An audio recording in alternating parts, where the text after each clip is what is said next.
It's my pleasure to welcome our second All Souls Seminar at Home speaker this week, Dr. Abenaa Owusu-Bempah, who is joining us from the LSE, where she is Assistant Professor of Criminal Law and Criminal Evidence. Abenaa's research interests lie primarily in the areas of criminal procedure, law of evidence, and criminal law.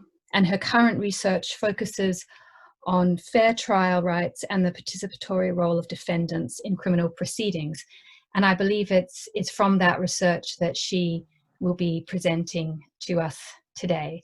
So like last week with Lucia, I think that it'll be a little bit shorter than it would have been in real life. I think Abenaa is going to talk for about 35 minutes or so, and then we'll have about half an hour or so for questions. And I am recording this, so people who've missed it, it will eventually be up online. So welcome, Abenaa, and thank you very much for joining us online. Well, thank you for having me. This is my first time doing a Zoom research talk, so hopefully this is going to go smoothly.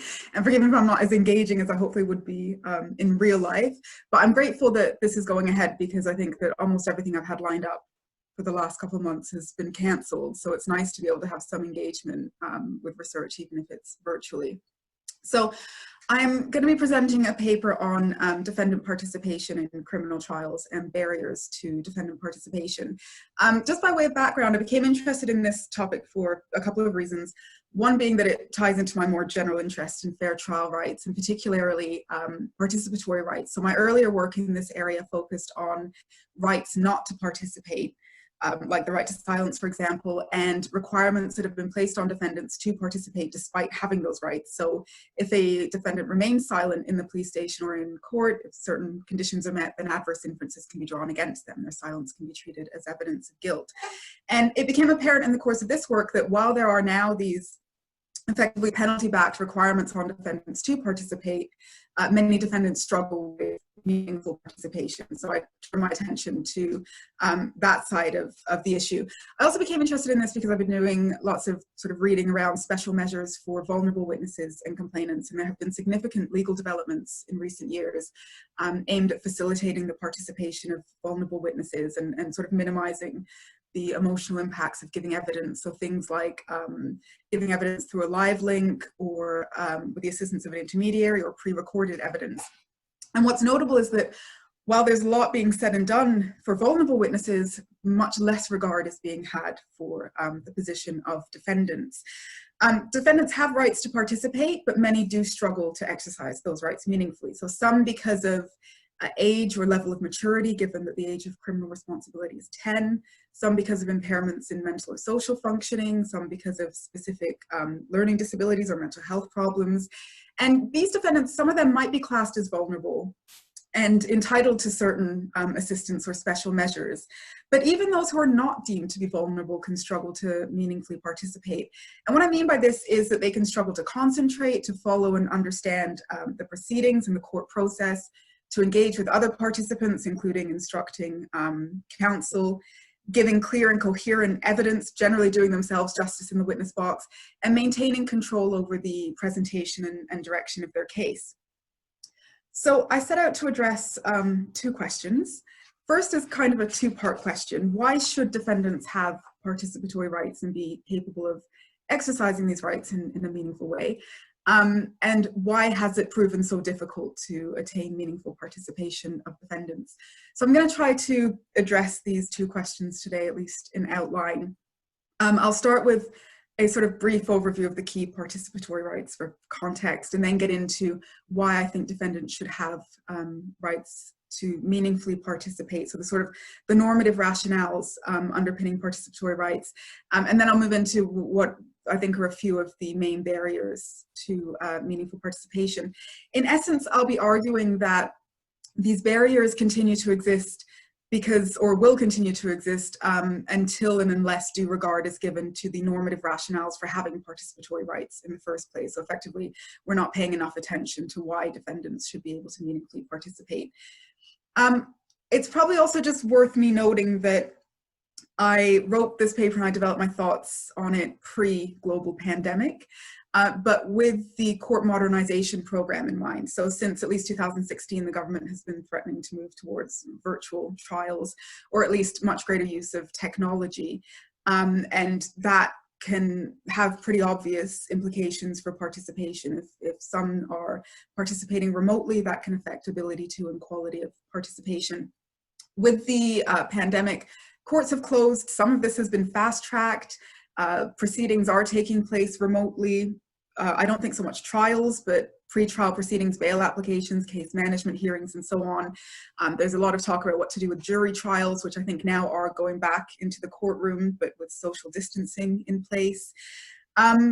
This paper isn't about, and I haven't done any specific research onto the implications of using technology in court, although I have opinions on it. But I think that these developments, as necessary as they might seem given what's happening, they need to be implemented and approached with participatory rights in mind, and be consistent with the underlying rationales for those rights. And that is what I'm going to be talking about. So just for a bit of context, and forgive me if everyone is already completely familiar with this, but I thought it might be helpful to just outline what are some of these key participatory rights which defendants have. Defendants have long had rights to participate in their trials, going back centuries even under common law. We can now find them in Article 6 of the European Convention on Human Rights, which itself provides for the right to a fair trial. So they include the right to be present. This is a form of passive participation, the defendant physically being in the courtroom, or I guess remotely now. Receiving rather than necessarily providing information, but it does provide an opportunity, at least for the defendant, to follow proceedings and become actively involved and contribute to the fact-finding process if they want to. Defendants also have a right to confrontation. That right itself is made up of several rights, including the right to examine witnesses. Now, this is a right which it's probably more appropriate to say belongs to the defense as a party, if the defendant is legally represented. And just, I should have mentioned earlier, but as a sort of side note, I'm thinking about this primarily in the context of a contested Crown Court trial, although much of what I'm saying would apply across the board. But if the defendant is legally represented, as they usually are in contested Crown Court trials, it will be their legal representative who's conducting examination of witnesses. If they're self-represented, then they can do it themselves. But if it's a vulnerable witness, or if for some reason the judge decides that's not appropriate, then they appoint someone to do it on behalf of the defendant. So defendants have a right to have witnesses examined rather than a right to do that themselves. They do, however, have a right to be a witness in their own defense, so to give evidence in their own defense. And I think that's the most obvious example of a defendant actively participating in court. But what is arguably the most important of these rights, and what kind of brings much of this together, is the right to effective participation. And this is an implied right within Article 6 of the European Convention on Human Rights. So in this case of SC in UK, which wasn't the first case on this, but is arguably the most significant, the court explained that effective participation means more than just being present, it also means being able to hear and follow the proceedings. So, and forgive me for reading out this quote, but it sums it up nicely. Effective participation presupposes that the accused has a broad understanding of the nature of the trial process and of what is at stake for him or her, including the significance of any penalty which may be imposed. It means that he or she, if necessary, with the assistance of, for example, an interpreter, lawyer, social worker, or friend, should be able to understand the general thrust of what is said in court. The defendant should be able to follow what is said by the prosecution witnesses, and if represented, to explain to his own lawyers his version of events, point out any statements with which he disagrees, and make them aware of any facts which should be put forward in his defense. The court was clear that the defendant doesn't need to be able to understand every little thing that is said or done, and there are some uncertainties as to exactly what is included within this concept of effective participation, but generally they need to be able to understand the general thrust of what's being said, what's at stake, to communicate and instruct their lawyer, and maintain a level of active involvement and engagement throughout the trial. So those are the key rights which defendants hold to participate in court. The first sort of substantive question then that I wanted to address was why should defendants have these rights? And here I wasn't looking at the rationales underpinning each of these individual rights, but thinking more broadly, why should defendants have this sort of body of rights to participate? There are a number of reasons why defendants should have participatory rights, and a number of benefits to defendant participation, some of which overlap and some which may conflict. My starting point was that the defendant is the focal point and the key stakeholder in the criminal process. It's the defendant's behavior that's an issue. It's the defendant who has the most to lose. If they are convicted, they could be looking at deprivation of their liberty. Even if it's not a serious offense, we all know that criminal convictions come with far-reaching consequences. So the defendant, as all of us do, has inherent rights and worth, including being treated as autonomous and with dignity, which in itself means being treated as an end and not simply as a means to an end. So in the context of the criminal process, that can mean that the defendant should be treated as the subject of the proceedings. They are not an object that's there to be condemned and punished. They are not just there to have the criminal law imposed onto them. To treat the defendant as the subject then means to respect them as a participant, which means giving effect to participatory rights and providing a forum in which those rights can be exercised, and listening to and taking seriously what the defendant has to say. Effectively, it means engaging the defendant in a dialogue. This conception of participatory rights draws from the work of evidence scholar Hock-Lai Ho. Ho proposes that trials are not merely a means of bringing criminals to justice, but he says more importantly of doing justice to the accused.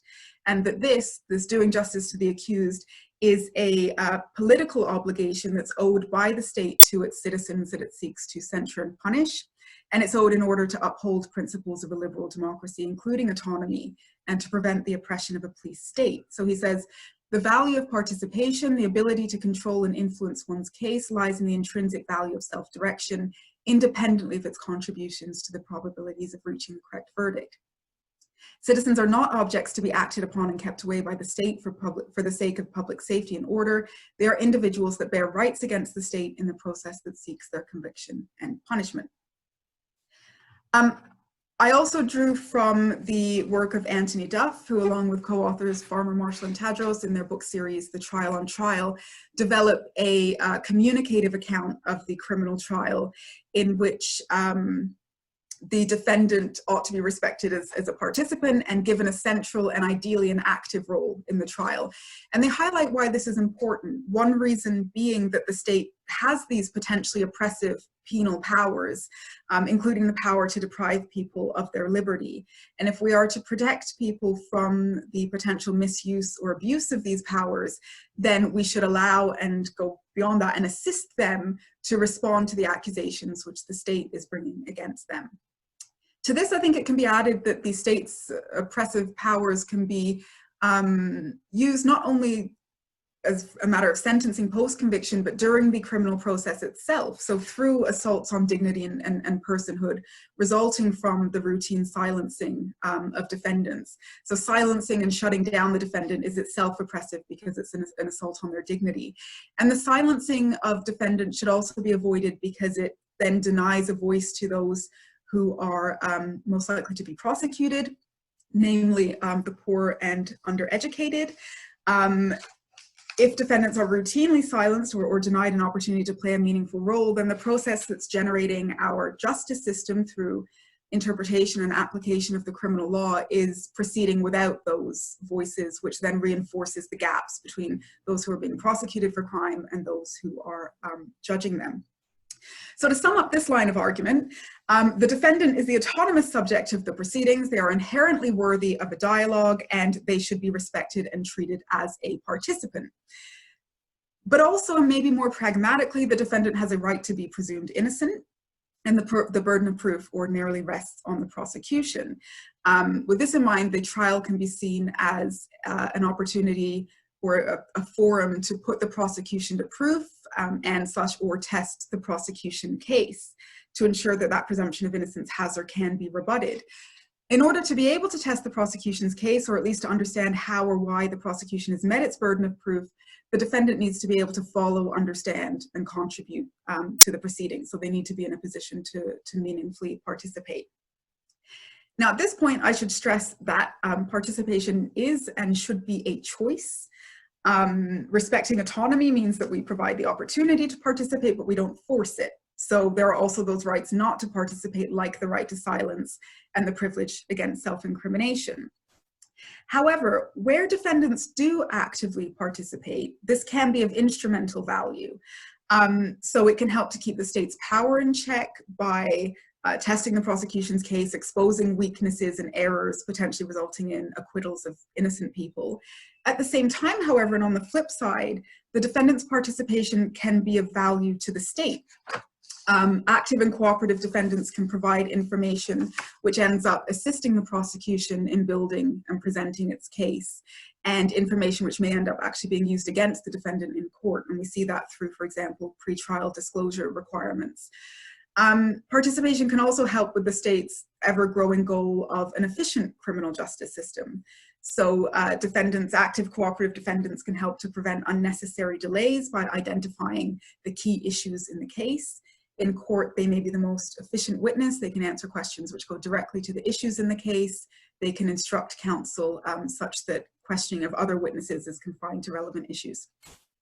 So given that the exercise of participatory rights can actually be of instrumental value to the state in terms of achieving outcomes as quickly as possible, we have seen a number of participatory requirements emerge where defendants are at some points required to participate and penalized for not doing so. So I mentioned earlier the right to silence. If a defendant doesn't answer police questions or give evidence in court, then as long as certain conditions are met, that can be treated as evidence of guilt. So there's a situation where defendants cannot or necessarily usually exercise their rights to participate in a meaningful way, yet might find themselves at a disadvantage if they don't actively participate in criminal proceedings.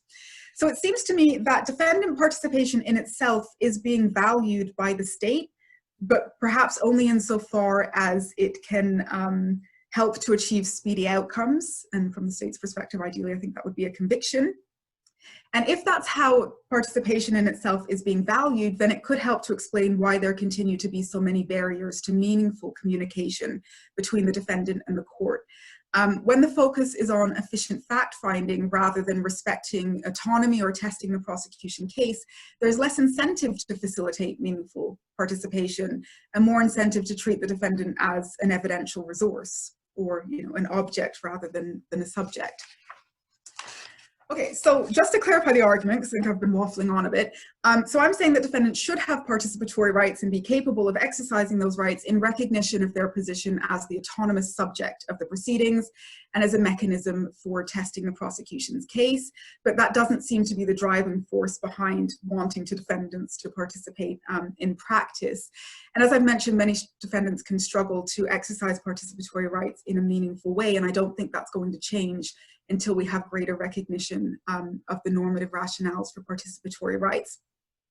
So that then brings us on to, well, what are these barriers to participation which could potentially be dismantled with the help of greater appreciation of these rationales? So I'm not going to talk through all of them. I'm sure I haven't actually identified all of them, so if anyone has any input and suggestions, it would be good to hear. But I did want to touch on what to me appear to be a few of the more obvious barriers to defendants meaningfully participating. So first of all is the professionalization and the formality of criminal trials and criminal procedure. Since the emergence of the adversarial system in the kind of mid-18th century, it's been lawyers and judges who run the show. Before then, before the mid-1700s, defendants in serious cases were not allowed to be legally represented. The thinking being that we'd get the truth from hearing directly from the defendant, who would usually have very little, if any, knowledge of what the accusations were against them. This obviously wasn't very effective. For various reasons, lawyers enter the scene. Once defendants are represented by lawyers, they no longer had to speak for themselves. And that then meant that those rights not to participate, like the right to silence, could be given effect, which in itself is a very good thing, but with it comes a legal culture which effectively discourages the defendant's participation. So when lawyers are controlling and presenting the case, the defendant effectively becomes a spectator. They can become incidental to the proceedings. And this is borne out in the empirical research. So Paul Rock, in his ethnographic study of Wood Green Crown Court, published back in 1993, observes that the defendant would often be discussed as if he were not present. And of all the things in this book, that really kind of stuck out to me, and it's reflected in the more recent empirical research on this. So for example, a report from the Center for Justice Innovation where they interviewed young adult defendants. We have one saying, they don't talk to you, they talk about you. I was saying they speak a different language. Jacobson, Hunter, and Kirby's research looking at lay participation in the Crown Court, they interviewed a number of defendants, and again, this one stuck out to me, a defendant saying, well, it's posh in it, the courts are posh, it's all posh to me, everyone in wigs and gowns, everyone talking in this funky language. And we see these kind of statements again and again in the academic research, the reports coming from NGOs. And these quotes highlight how the professionalization of the process can marginalize defendants, but also the formality of the proceedings, especially in the Crown Court, where we have individuals in wigs and gowns and formal, quite antiquated legal language being used. Now, this isn't to suggest that lawyers don't make any effort to engage with defendants. An earlier draft of my paper was criticized as suggesting that lawyers are not concerned whatsoever with the participation of defendants. That's not the case, and I think that many do go to great efforts to try to engage with defendants. In fact, courts have become required to take reasonable steps to facilitate participation under the criminal practice directions and the criminal procedure rules. At the same time, though, I think that these steps are most likely to be implemented, or they are most likely to be implemented, when a defendant is obviously vulnerable. And even then, it can become very easy to lack awareness of just how much legal jargon is being used or how inaccessible formal language can be. And also, this official acknowledgement in the criminal procedure rules of the need to facilitate participation is coupled with a very strong emphasis on case management and efficiency. And it's professionals who take the lead on case management, thus reinforcing the professionalization of the criminal process. Just very briefly, these experiences of exclusion and feelings of exclusion can be exacerbated by differences in racial and socioeconomic backgrounds between defendants and legal professionals. So just quick look at some of the statistics on this. Back in 2016, 21% of defendants proceeded against in the Crown Court were from a Black, Asian, mixed, Chinese, or other ethnic background, compared to 6% of court judges. This BAME categorization can be problematic for all kinds of reasons. So breaking that down a bit, if we look at Black defendants, 11% of defendants in the Crown Court were Black, compared to, in 2018, 1% of court judges and 2.8% of barristers. I don't have directly comparable statistics for the years, but this, I think, works to demonstrate the point. So we see a clear overrepresentation of Black people as defendants, and a clear underrepresentation of Black people as judges and barristers, not just in comparison to defendants, but in comparison to the general population. The last census estimated about 3% of the population being Black. And then in terms of class, with education being a marker of class, so the Bar Standards Board recently estimated that 15.5% of barristers attended an independent school, compared to approximately 7% of the general population. Some earlier research found that, I think it was from 2011, 2012, almost 30% of pupil barristers that year had gone to either Oxford or Cambridge, compared to 2% of all university students, not even the population. The numbers of defendants who attended independent schools or elite universities is not known. It's likely to be below the national average, given that research consistently shows that defendants tend to be undereducated with disproportionately high levels of learning disabilities. So as well as, just to point out that as well as increasing feelings of alienation and discomfort, these disparities can also result in anger and cynicism, with some defendants perceiving outcomes as being influenced by bias or discrimination, and perhaps sometimes rightly so. A possible or partial way then of facilitating participation could be to create a more diverse and representative legal profession. And there are initiatives in place to try to achieve that. I'm not sure how successful they be, but even if they are, that's an insufficient solution, because there is a more general us and them division between legal professionals and lay court users, which has been, again, borne out in empirical research time and time again.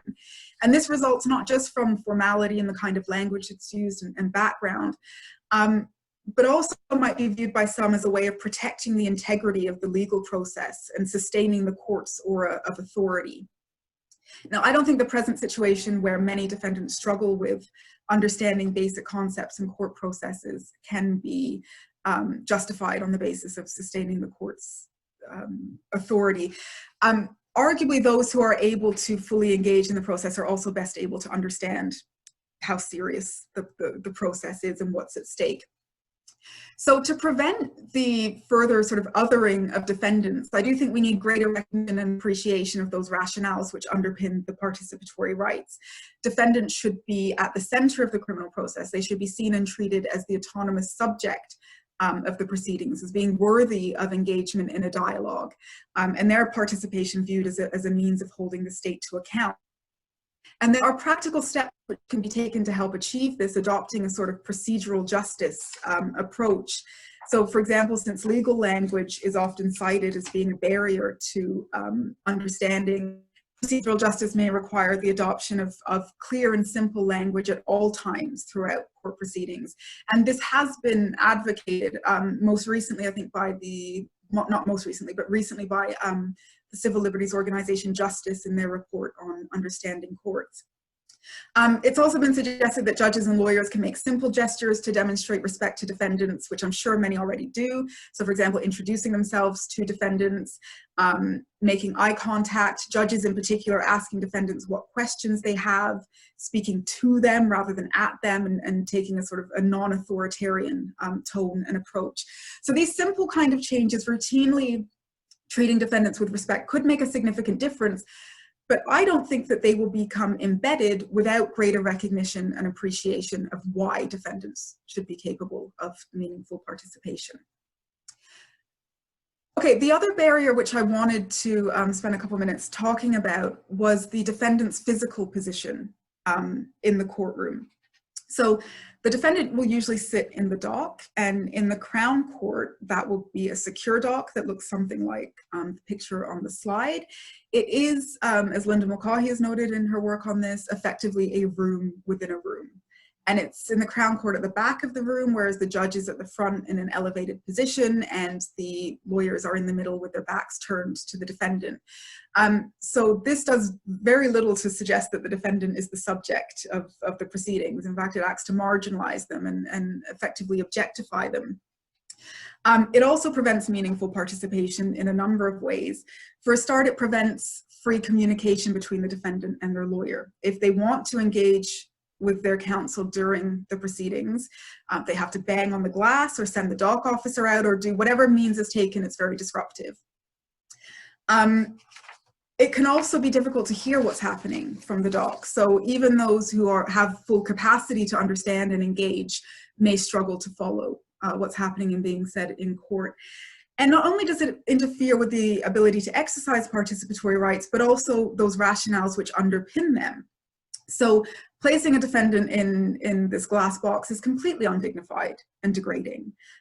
Justice did a report on this in 2015 where they stated enclosing a person in a glass box or a wooden pen is clearly an objectively humiliating experience, and its rationale must be questioned as an affront to the dignity of the proceedings. I think not just an affront to the dignity of the proceedings, but the dignity of the defendant. It also interferes potentially with the presumption of innocence, making the defendant appear guilty. So there's been some relatively recent research conducted in Australia involving mock jurors, which found that they were more likely to convict a defendant in the dock than if they were sat with their lawyer. Now, the human rights implications of the dock have been challenged in the European Court of Human Rights. A few years ago, the European Court held that holding defendants in metal cages, which was the norm in some countries, was in itself a breach of the right to be free from inhuman and degrading treatment under Article 3 of the European Convention on Human Rights. When it comes to the position of glass docks, the kind that we use, the situation is a bit more complex. There have been two recent cases challenging this in the European Court, both from Russia. So in the first, the defendant was surrounded by armed police officers and even a guard dog. And in the second, there have been 10 defendants in the dock for part of the trial with almost no space in between them. And in both cases, the court found a breach of this right to be free from inhuman and degrading treatment, but held that confinement in a glass dock does not in itself breach this right. It depends on the circumstances of the confinement. They also found a breach of Article 6 in both of these cases, namely because the position in the dock prevented free and private communication between the defendant and their lawyer. So they found there had been a breach of both the right to effective legal assistance and the right to participate effectively. Now, defendants in this country are not routinely guarded by armed police officers. And the dock isn't usually overcrowded, although there's potential for that.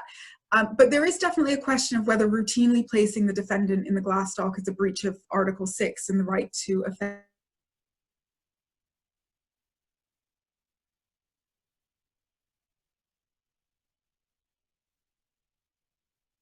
the defendant's participation in proceedings or imposing limitations on their relations with lawyers should only be imposed insofar as it is necessary and should be proportionate to the risk in a specific case. The risk of violence or disturbance in most cases is slim to none. So the fairness of routine use of a secure dock is highly questionable. And there's no legal reason why we use the dock, and other jurisdictions show that it's not necessary. So the US, for example, where they have much higher rates of violent crime, the dock isn't ordinarily used. There have been campaigns to limit the use or completely abolish use of the dock going back to the 1960s. Most recently, the cause was taken up by Justice and the Howard League for Penal Reform. Also, a number of academics and practitioners have also taken issue with the dock. So it seems to me that a change in seating arrangements, allowing the defendant to sit with their lawyer, should or could be a relatively uncontroversial move towards recognizing the defendant as the subject rather than the object of the proceedings and taking their participatory rights seriously. There are two other barriers which I explore in the paper, and I'm not going to go into detail on now, but I just wanted to raise them, and then I'm happy to discuss further or take questions if anyone has any. The first is the restrictive way in which this right to effective participation has in itself been applied. And the second is the limited access to special measures for vulnerable defendants. So on this Article 6 right to effective participation, for example, in a couple of cases, trials have been considered fair, even though the defendant themselves wasn't able to hear the proceedings. The court in two cases finding it was sufficient that the defendant's lawyer could hear on their behalf, even though the right to effective participation includes a right for the defendant to hear and follow the proceedings. There have also been a number of cases where judges have effectively ignored expert reports stating that this defendant cannot participate effectively and decided for themselves that they can. So in short, the right to effective participation has not been construed or applied broadly enough to facilitate or encourage meaningful participation of defendants.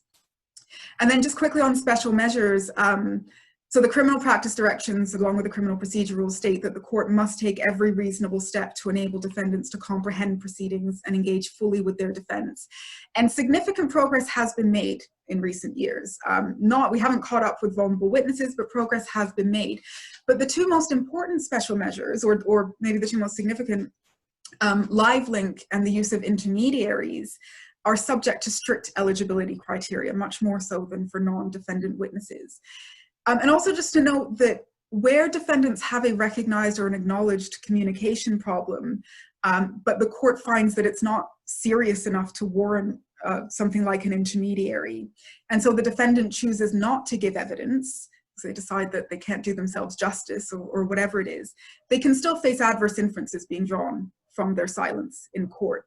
So we're expecting defendants to actively participate even when it's sort of acknowledged that they're not in a position to do so meaningfully, and then penalizing their failure to not participate by associating it with guilt. So that to me looks like a key example of the way in which the defendant's position as the autonomous subject of the proceedings is sort of disregarded. As with the other barriers, I think there are relatively easy fixes to this, although greater use of special measures requires more resources. But again, I don't think that they're necessarily going to be applied or successful unless they're driven by the rationales for participatory rights. Okay, so just to sum up, the argument that I'm making is that the function of the criminal trial is effectively to call the state to account for the accusations which are being made against the defendant, and that during this process of proof, the defendant should be treated as the subject of the proceedings. To treat the defendant as the subject is to respect them as a participant, which means giving effect to participatory rights and providing a forum in which those rights can be exercised effectively. Unfortunately, that is not realized in practice. Some defendants do have sufficient capacity and experience to engage fully, but it seems from the various empirical studies that it's more common for defendants to feel confused, belittled, or excluded, at least to some extent, during the proceedings. Now, many legal professionals do, as I've said, seek to empathetically engage with defendants, but there remains, I think, an obvious need to better or more consistently or systematically incorporate principles of procedural justice to make the court a more accessible, hospitable, transparent environment. So simple changes have been advocated, and these aren't original ideas. They've been advocated by many. A more diverse and representative legal profession, speaking in a clear and simple language throughout court proceedings, allowing defendants to sit outside of the dock with their legal representatives. But as I'm stressing, I don't think that, or I think that the success of this depends on a broader change in perspective amongst those who apply the law and procedure. In particular, the defendants should not be seen as an evidential resource to assist with efficient fact-finding, but as the subject of the proceedings. And for those, in case there is anyone who's more concerned with the outcome of cases rather than the treatment of defendants in this process, there are instrumental benefits to facilitating but not forcing meaningful participation. In particular, giving a voice to those who are most affected by the criminal process will enhance the legitimacy of case outcomes and quite likely also the accuracy of verdicts. So I'll end it there. And I think I'm just within 35 minutes. Thank you very much. That's fantastic. Could you unshare your screen and then we'll move to questions, and that way we can see people, and I will stop the recording. Thank you very much. Okay.